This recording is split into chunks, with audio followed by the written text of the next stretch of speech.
خواب انسانی زندگی کا وہ حصہ ہے جو حضرت آدم علیہ السلام کے اس دنیا میں آنے کے بعد سے ہی ہمارے ساتھ منسلک رہا۔ خواب کی حقیقت کیا ہے اور یہ کیوں آتے ہیں، یہ ہم انسانوں کے لیے صدیوں سے ایک پر اسرار سوال بنا رہا ہے۔ خواب کے متعلق زمانہ قدیم سے لے کر اب تک سینکڑوں نظریات پیش کیے گئے، لیکن اب تک ہم کسی حتمی نتیجے تک نہ پہنچ سکے کہ خواب کی یہ دنیا صرف جھوٹ ہے یا حقیقت، اور نہ ہی خواب کی صحیح تشریح آج تک ممکن ہو سکی۔ ایک نظریے کے مطابق نیند کی حالت میں روح انسان کا ساتھ چھوڑ دیتی ہے، لیکن دماغ کے ساتھ اس کا تعلق قائم رہتا ہے، اور روح جہاں جاتی ہے، جو کرتی ہے، اس کی تمام انفارمیشن دماغ کو ملتی رہتی ہے، جو انسان کو خواب کی صورت میں دکھائی دیتا ہے۔ تاریخ انسانی میں خواب کے متعلق سب سے پہلے اہل یونان نے اپنے نظریات پیش کیے۔ ہومر اپنی مشہور رزمیہ الیاد میں لکھتا ہے کہ خواب کا بھیجنے والا زیوس دیوتا ہے۔ قدیم یونانی خواب کو الہام کا درجہ دیا کرتے تھے، اور ان کا ماننا تھا کہ دیوتا مریض کے خواب میں خود ہی آتے ہیں اور اس کو علاج کا طریقہ بتاتے ہیں۔ یونان میں خواب کے تعبیر بتانے والے پیشہ ور ماہرین بھی ہوا کرتے تھے۔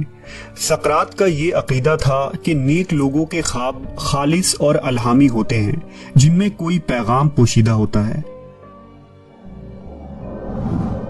قدیم بابل میں بھی خواب کو بڑی اہمیت حاصل تھی۔ بابلی لوگوں نے خواب کی تعبیر کے لیے باقاعدہ کتابیں لکھی تھیں۔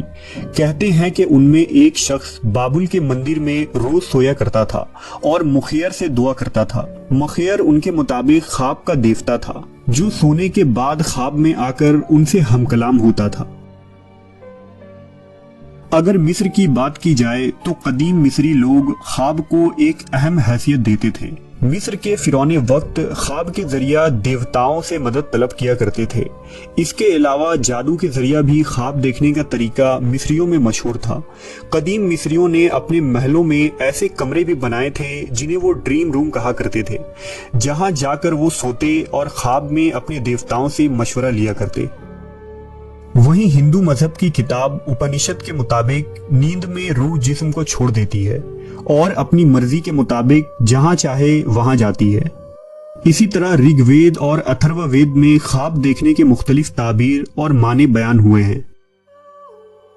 اگر یہودی مذہب کی بات کریں تو ان کی کتابوں میں بے شمار خواب کے تذکرے ملتے ہیں، جن میں یعقوب اور یوسف علیہ السلام کا خواب، فرعون کا خواب اور دانیال نبی کا خواب شامل ہے۔ اسی طرح تلمود کے مطابق بیت المقدس بنانے سے قبل حضرت سلیمان علیہ السلام سے بھی خدا نے خواب میں کلام کیا تھا۔ کہتے ہیں کہ بنی اسرائیل کے 24 آدمی ہمیشہ بیت المقدس میں موجود رہتے تھے، جو ماہرین خواب تھے۔ یہودی فرقے کی ایک شاخ جسے قبالسٹ کہا جاتا ہے، اور جو قبالہ جادو کے ماہرین ہوتے ہیں، ان کے کتابوں میں خواب کو ایک تصویر کے ذریعہ ظاہر کیا جاتا ہے، جس میں گول دائرہ کے اندر تہ بتہ 14 دائرے ہوتے ہیں، جن میں سب سے اندرونی دائرے سے سب سے بیرونی دائرے تک ایک کھلا راستہ بنا ہوتا ہے، یعنی انسان اور خدا کے درمیان ایک براہ راست راستہ ہے جو خواب کے ذریعہ کھلتا ہے۔ نیولیتھک دور کے آغاز میں برازیل کے مقامی باشندے یاہے نام کے ایک مشروب کو پی کر خود پر ایک خواب کی سی کیفیت طاری کیا کرتے تھے، تاکہ وہ لیوسڈ خواب دیکھ سکیں اور نیند کے ذریعہ ایک جاگتی ہوئی حالت میں خدا سے بات کر سکیں۔ اسی طرح افریقہ کے کچھ قبائل ایک خاص قسم کے مشروم کھایا کرتے ہیں، جسے کھا کر وہ خواب کی کیفیت میں چلے جاتے ہیں۔ 18ویں صدی میں خواب کے متعلق سب سے زیادہ ریسرچ کرنے والے ماہر نفسیات سگمنڈ فرائیڈ نے اپنی کتاب دی انٹرپریٹیشن آف ڈریم میں بتایا ہے کہ ہماری خواب دراصل ہمارے ادھوری خواہشات پوری کرنے کے لیے آتے ہیں، یعنی ہمارے وہ خواہشات جو اصلی زندگی میں پوری نہیں ہو سکتی، وہ ہمارے خواب پورے کرتے ہیں، جو ہمارے برین کے سب کانشیس مائنڈ کا کارنامہ ہے۔ لیکن فرائیڈ کی یہ تحقیق نامکمل ثابت ہوئی، کیونکہ ہمیں تمام خواب صرف ہمارے خواہشات کے متعلق ہی نہیں آتے۔ لہذا فرائیڈ کے ہم اثر کارل جنگ نے اپنی تھیوری میں یہ بتایا کہ دماغ کا ایک تیسرا حصہ بھی ہوتا ہے جسے انکانشیس مائنڈ کہتے ہیں۔ اس حصے میں ہمارے بچپن کی یادیں، ذاتی یادیں اور ہمارے آباء و اجداد کی مجموعی یادیں دفن ہوتی ہیں، اور اس لیے نیند کی حالت میں ہمارا دماغ انکانشیس مائنڈ کے ان یادوں کو دکھاتا ہے۔ اگر دین اسلام کی بات کریں تو قرآن مجید کے اندر کل 8 خواب بیان ہوئے ہیں، جن میں حضرت یوسف علیہ السلام کے خواب کو نہایت ہی تفصیل سے بیان کیا گیا ہے۔ خواب کو مومن کے لیے ایک بشارت قرار دیا گیا ہے، لہذا رسول اللہ صلی اللہ علیہ وسلم نے ارشاد فرمایا ہے کہ نبوت ختم ہو گئی، اب میرے بعد نبوت نہ ہوگی مگر بشارتیں ہوں گی۔ صحابہ نے پوچھا بشارتیں کیا ہیں؟ آپ صلی اللہ علیہ وسلم نے فرمایا اچھا خواب جو آدمی خود دیکھے یا اس کے لیے دیکھا جائے۔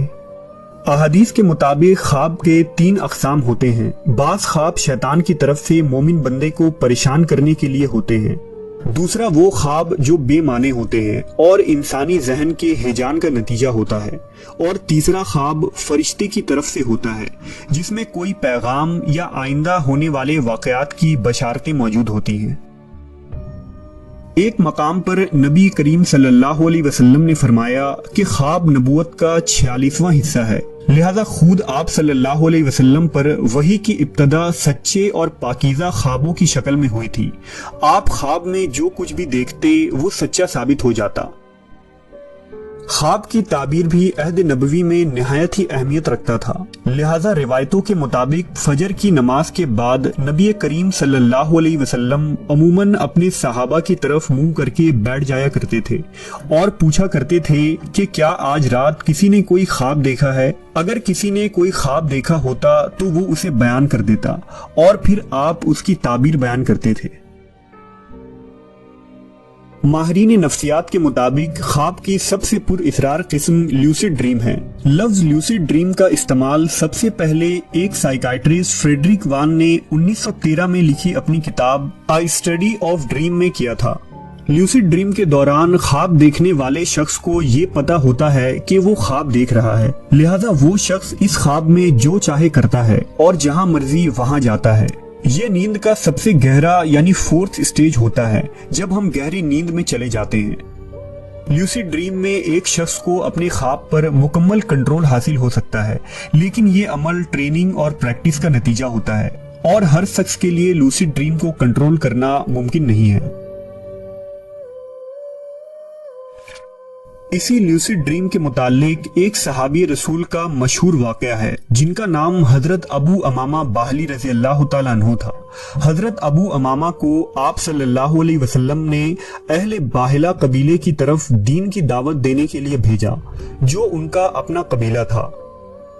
جب حضرت ابو امامہ باہلا پہنچے تو لمبے سفر کی وجہ سے آپ کو شدید بھوک لگی تھی۔ اتفاقاً باہلا کے لوگ اس وقت کھانا کھا رہے تھے۔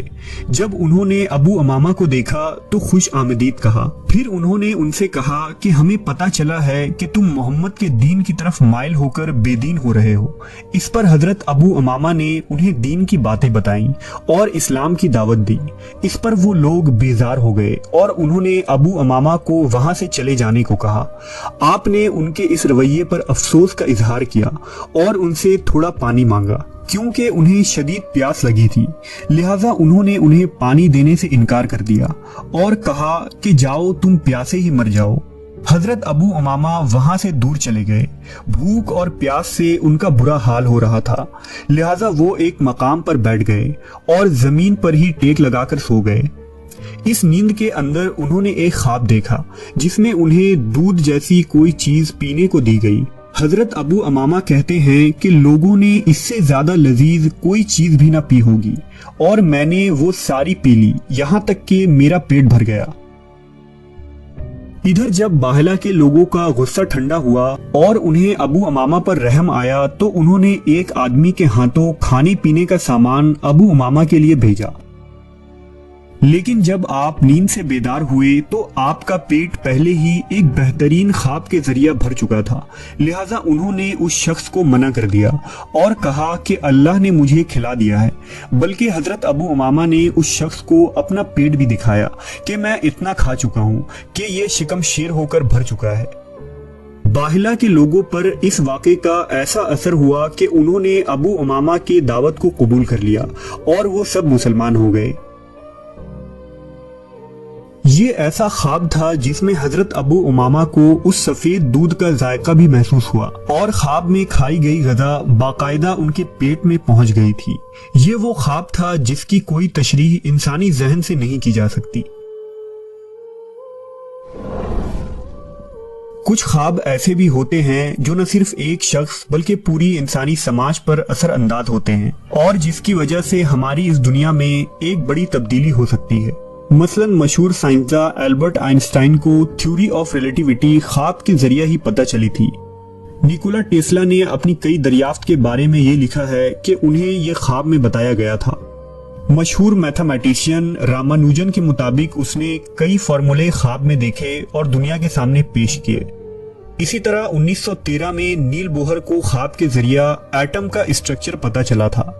ایسے سائنسدانوں، محققین اور مصنفوں کی ہزاروں کہانیاں ہیں جنہوں نے خواب میں ایسا کچھ دیکھا جس سے انسانیت کی تاریخ ہی بدل گئی۔ روایت ہے کہ نبی صلی اللہ علیہ وسلم کے ایک صحابی حضرت عمارہ بن خزیمہ کے والد نے ایک دفعہ ایک خواب دیکھا کہ وہ نبی کے پیشانی کے ساتھ اپنی پیشانی ٹکائے ہوئے ہیں۔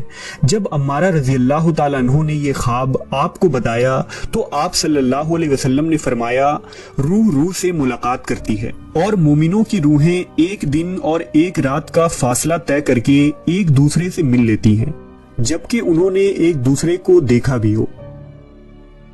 خوابوں کی دنیا کوئی افسانوی دنیا نہیں ہے بلکہ ایک حقیقی دنیا ہے، ایسی دنیا جسے آج بھی مکمل طور پر ہم نہیں سمجھ پائے ہیں، جہاں روحانیت اور سائنس میں کوئی فرق نہیں ہوتا۔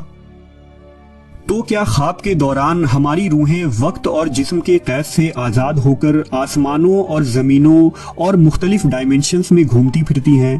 کیا یہ سب ایک ایسے جہاں میں ہو رہا ہے جو وقت اور زمانے کی قید سے آزاد ہے اور جہاں ماضی، حال اور مستقبل سب ایک ساتھ چل رہے ہوتے ہیں؟